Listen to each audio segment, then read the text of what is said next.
তুই দেখো ডায়লগ দেখো, তোরা তো সব মূর্খ অশিক্ষিত, তোদের মধ্যে কোনো শিক্ষার আলো আছে? আমি হলাম এই এলাকার একমাত্র শিক্ষিত লোক। 1998 সালে এমএ পাস করছি। আমি তো টাকা ছাড়া দিই নাই, তোরা মূর্খ থেকে টাকা ছাড়া দিয়ে দিচ্ছি, আমি ফুল টাকা নিচ্ছি। আর আমি তখন তো 7 লাখ টাকা কিডনি বেশি নাই, আর আমি তখন 10 লাখ টাকায় বেশি। আমি তখন 7 লাখ টাকায় কিডনি বেচি নাই, 10 লাখ টাকায় বেচছি।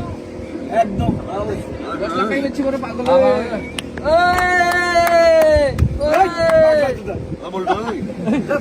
তুমি 10 লাখ টাকা বেতনে আচ্ছা আচ্ছা তুমি টাকাটা পাইছো?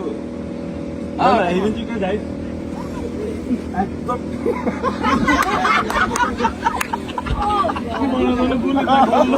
ও সবাই এরকম করে।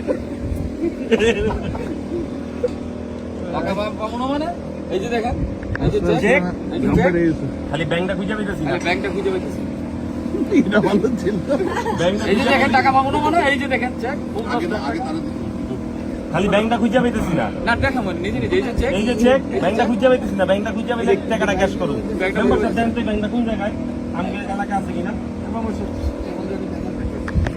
তাকাইলেন হাতে দিয়া একটা দেবেন। দেখবেন কেমনে পড়ালেখা তো করেন নাই, অশিক্ষিত মূর্খ। আপনি তো 6 পর্যন্ত করছেন, আপনার কারে দেই, আপনি তো 6 পর্যন্ত করছেন না।